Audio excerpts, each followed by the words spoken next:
tudo bem? Hoje nós vamos falar sobre um livro especial, Não Contavam com a Astúcia, de Roberto Gomes Bolanhos, nessa autobiografia, sem querer querendo, nessa edição linda, não é?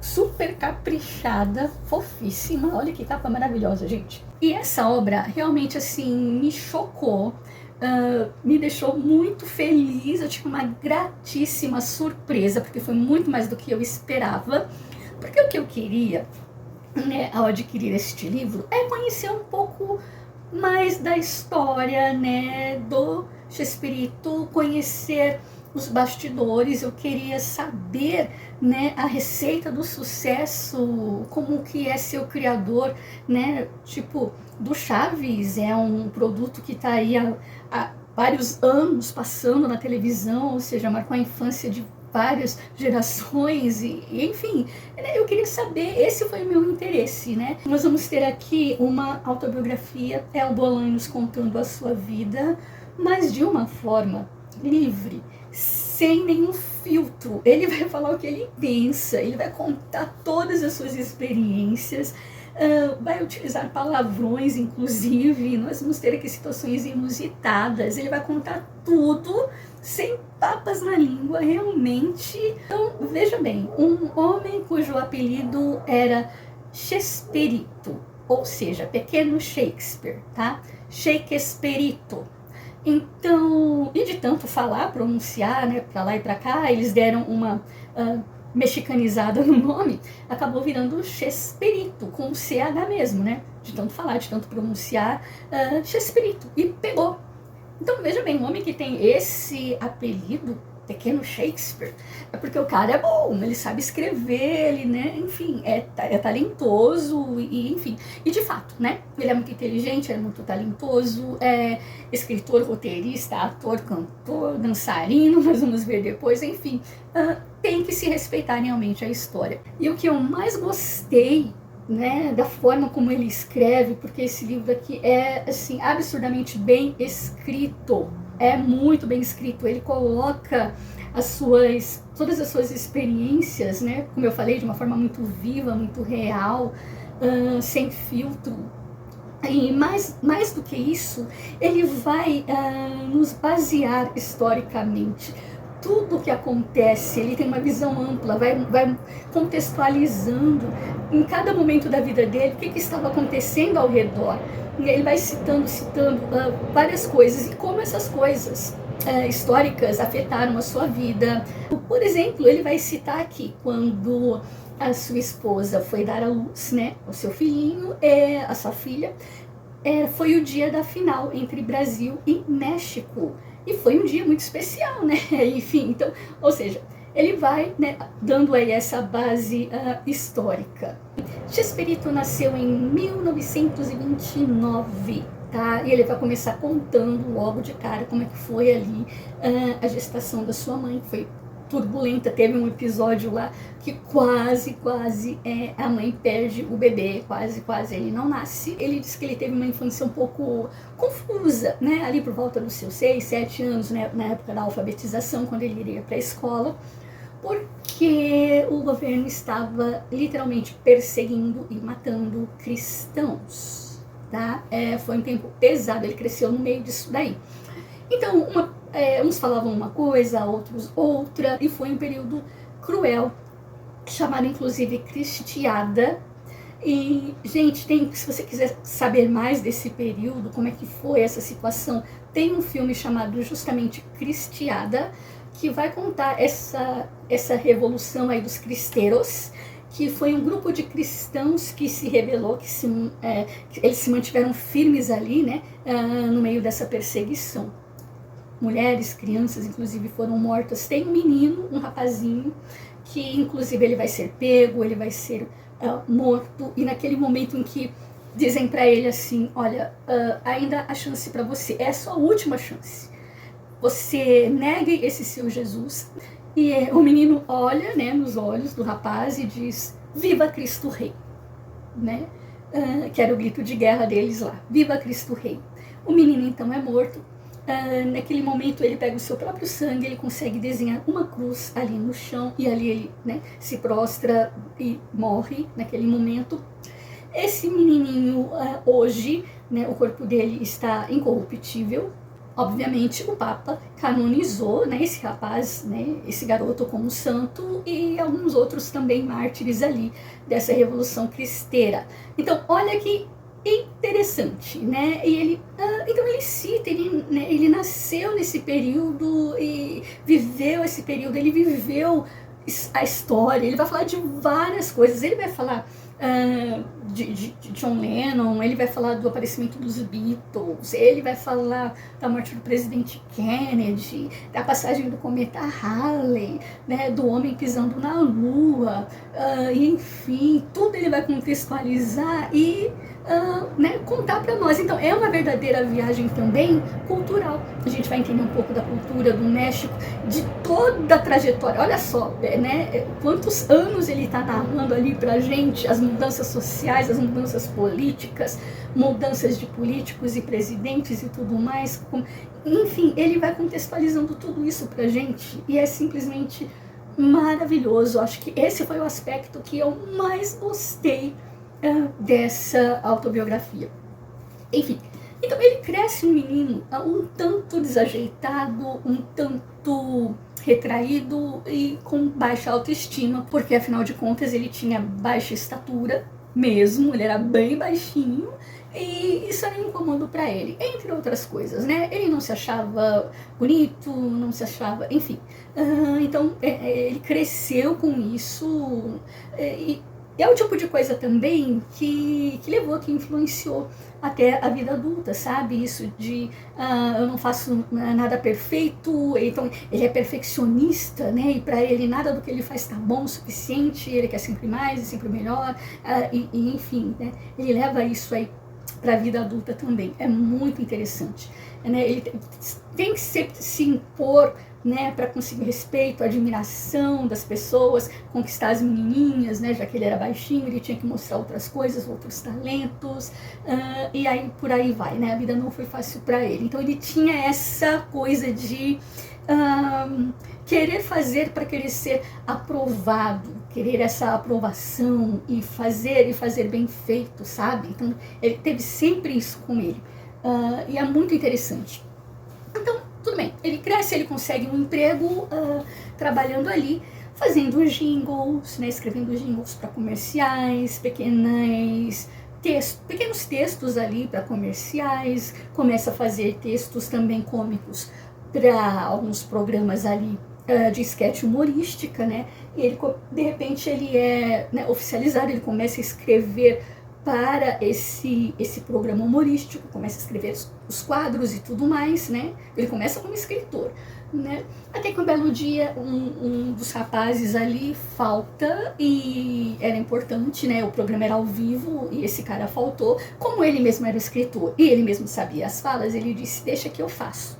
Ele foi lá e fez, né? E fez no dia seguinte e o pessoal gostou tanto que ele começou a se incluir devagarzinho ali, né? Ele começou a fazer uma pontinha ou outra, o pessoal começou a gostar muito dele, ele começou a chamar muita atenção, né? Por ser baixinho, engraçadinho, ele começou a chamar a atenção e começou a ficar, ele começou a crescer tanto que né, ele mudou, deram para ele outras oportunidades, enfim, até chegar no Chaves e no Chapolin. Não vou contar toda a história, mas enfim, né, ele começa a trabalhar então escrevendo Chaves e Chapolin. E ele vai narrar tudo para nós, os seus relacionamentos, as traições, o seu relacionamento com a Florinda, e assim, é muito bonitinho, gente, é muito interessante de se acompanhar, né? E você quer mais, sabe? Você fica interessado em saber o que ele tem a dizer, porque é de uma forma tão gostosa, tão natural, né? Tipo assim, ele tá abrindo o coração, contando a vida dele, e é muito, muito bom. O que ele vai mostrar para nós é que nada disso foi fácil, tá? Ele teve que vencer barreiras, ele teve que se acreditar em si mesmo, Não, deixa, eu quero meu programa no ar. Não, eu quero fazer tal programa. Não, eu quero. Né? Ele brigava com Emílio Ascarga, que era tipo, o coordenador ali geral da televisão, né? Tudo, não, eu quero produzir, eu quero fazer, vai por mim, é assim que tem que ser, não quero que mude nada. E ele estava sempre certo, né? Interessante, ele tinha esse dom, esse tato, não é? Vai por mim que vai dar certo, e enfim, ele batia o pé para que a coisa fosse do jeito dele. Quiseram mudar várias vezes o programa de horário, ele disse não, não vai dar certo, e enfim, bateu o pé, e ele era muito teimoso também nesse sentido, e enfim, né, muito perfeccionista, né, também. Ele não só trabalhou como, né, escrevendo ali e atuando e dirigindo o programa de Chaves e Chapolin, ele também trabalhou muito com teatro. Ele e a Florinda Mesa, que é a esposa dele, né, segunda esposa dele, fizeram ali vários trabalhos no teatro, além disso, e programas de televisão, e não somente isso, mas viajando e fazendo espetáculos ao vivo, né, lotando ali estádios e tudo mais, enfim. Ou seja, é um cara que trabalhou muito, gente, é um cara que tem história, é um cara que tem que ter muita criatividade mesmo para fazer tudo que ele fez, aguentar tanto pique. Afinal de contas, quando o Chaves estreou lá na América Latina, isso ainda antes dos anos 70, né, ele já tinha 40 anos, tá? Então, por aí, mais de 40 anos, então, enfim, e aqui chegou um pouquinho tarde, né? Chegou lá para os anos 80, chegou um pouquinho tarde aqui para nós. Mas, enfim, então a gente vê, né, o pique, a dedicação, o carinho que ele tem pelo personagem, porque foi esse personagem, né, o Chaves, que realmente fez com que ele estourasse, que ele fosse conhecido e reconhecido, mas ele era muito, muito, muito mais do que isso. Vamos ver só o talento dele e de Florinda.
Veja, ele já era cinquentão e a Florinda disse, você precisa aprender a sapatear. Vamos sapatear? Ela ensinou, ela né, o incentivou, ela disse, não, vamos, para, sei lá, para você melhorar, poder fazer ainda mais. Não, você não precisa ser nenhum grande astro sapateado, né? Não precisa ser um Fred Astaire, mas você precisa treinar, precisa fazer, vamos juntos. E ela então incentivou. E olha que interessante, né? Ou seja, ele nunca parou de aprender, nunca, né? Apesar da idade, ele estava sempre ali atuante e tudo mais. Olha que bonitinho, olha que exemplo, né? Sempre aprendendo, sempre fazendo mais. Ele achava que ele não tinha capacidade para dançar, que não tinha nem corpo para isso, nem nada, enfim, né? Olha que legal, né? E a Florinda sempre incentivando ele também em todas essas coisas. Florinda, que já era formada já em dança, né, em balé, balé clássico, essa coisa toda, que já era também uma cantora profissional. Ela é cantora, é formada, tem um vozeirão maravilhoso também, essa mulher cantando é muito lindo. Ela é uma mulher muito linda, né? Ela faz lá a velha, né? Faz a Dona Florinda lá, a velha carcomida, cheia de bobs e tudo mais. Mas ela é uma mulher muito bonita. E enfim, olha que interessante, né? Eles são mais do que aquilo que eles aparecem na televisão, né? A própria Chiquinha, né, que é a Maria Antonieta de las Nieves, ela é uma excelente dubladora também, tem uma voz maravilhosa, ela canta também, e é linda, né? Ela é uma mulher muito bonita também, né? Era jovem na época, né? Ela e a Florinda eram ainda bem jovens, né, na época. O Carlos Villagrán era jovem também, né, muito mais jovem do que o próprio Roberto, né, quando eles começaram, tinha 20 e poucos anos, 24 anos por aí, quando eles começaram. Ele era o bonitão, ele era o galanzão, né, da turma, mas também podia fazer, né, o nerd atrapalhado no melhor estilo Jerry Lewis, veja isso.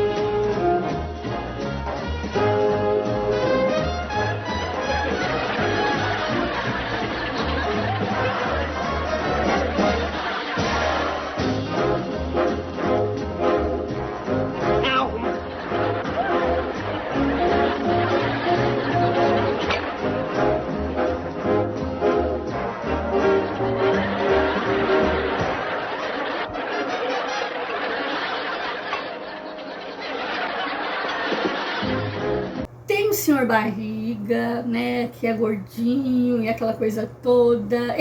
Tanto que eles já fizeram até esquetes de O Gordo e o Magro. O próprio Chespirito já homenageou também o próprio Gene Kelly, né, com uma esquete ali dançando na chuva. Já homenageou também Charlie Chaplin, né, de quem ele era muito fã. Dá uma olhada nisso.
Então, eram assim atores muito capazes. Eu vejo que esse era o segredo do sucesso, gente capaz, gente muito boa, né, naquilo que faz, atuando, eram excelentes atores, e tinha vários tipos ali de personalidades com as quais ele podia trabalhar, fazer aquilo que ele quisesse. Ou seja, ele escolheu, além de tudo, muito bem o time dele, e que entendeu a vibe dele, que ele conseguia extrair o melhor de cada um, e eles entravam nessa vibe. Era um grupo muito coeso, muito homogêneo, né? Eles entravam mesmo na vibe, e nessa vibe de um humor mais circense realmente, mais pastelão, enfim, mas era muito divertido. No final das contas, o resultado era legal, porque é preciso ter muita competência, é preciso ser ator mesmo, é preciso ser muito bom para conseguir fazer comédia, para fazer a gente rir e estudar muito também, ou seja, nada foi fácil para eles. Então não é aquela coisa idiota, né? Tipo, vamos respeitar a história e o esforço de cada um, né? Simples assim. Então foi isso que eu tirei para mim, sabe? É muito bonita essa trajetória, né? Esse esforço, essa dedicação, fazer aquilo que você acredita e fazer bem, e enfim. É como se fosse, por exemplo, eu penso no Grupo Roupa Nova. Por que o Grupo Roupa Nova é excelente, é um grupo forte que está aí até hoje, né? Porque eles têm, né, uma conexão entre eles. Todos cantam maravilhosamente, todos tocam, cada um tem um estilo, tem uma voz mais doce, tem aquela voz mais pesada para que se ele quiser algo mais pesado. Ou seja, eles conseguem fazer tudo. Então é mais ou menos isso que o Chespirito fez, sabe? Ele tem um grupo tão certinho, tão coeso, que ele consegue fazer o que ele quiser. Ele consegue fazer a Branca de Neve, ele mesmo é o Dunga, ele conseguiu colocar o Ramon Valdez como o Zangado, que ficou assim, gente, hilário.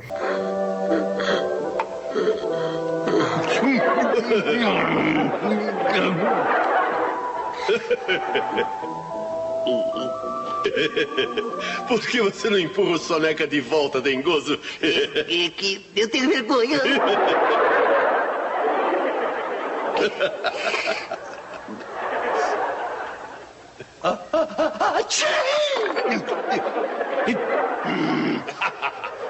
Por que você não vira pro outro lado quando vai espirrar? Tem que espirrar em mim. Olha, eu não aguento mais, eu já tô cheio, porque ele vive me molhando,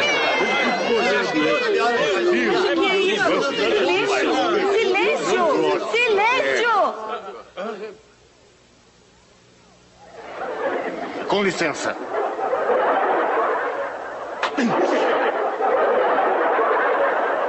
Ele tem liberdade para fazer o que quiser, porque o elenco que ele escolheu permite. E eu acho isso muito bonito, muito interessante também, né? Espelho, espelho meu que tudo sabe. Diga, quem é a mulher mais bonita deste reino? Branca de Neve. Não! É verdade, sim, juro que Seu idiota! está olhando para um espelho.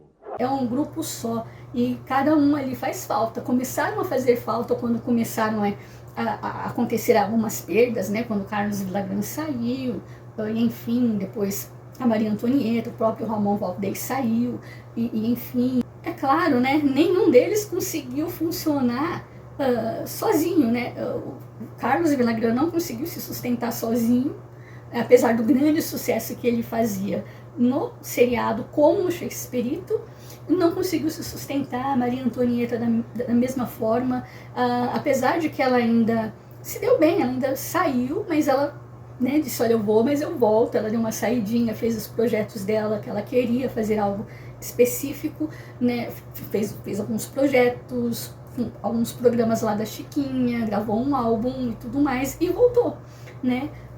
Fez algum sucesso também, mas ela voltou, porque era melhor ela ter mais reconhecimento do que dinheiro. Talvez ela estivesse ganhando até melhor, né? Mas ela resolveu voltar. E fica aqui a dica, não vou falar muito mais, né, para não se delongar, mas eu espero que você tenha gostado e sigam meus bons.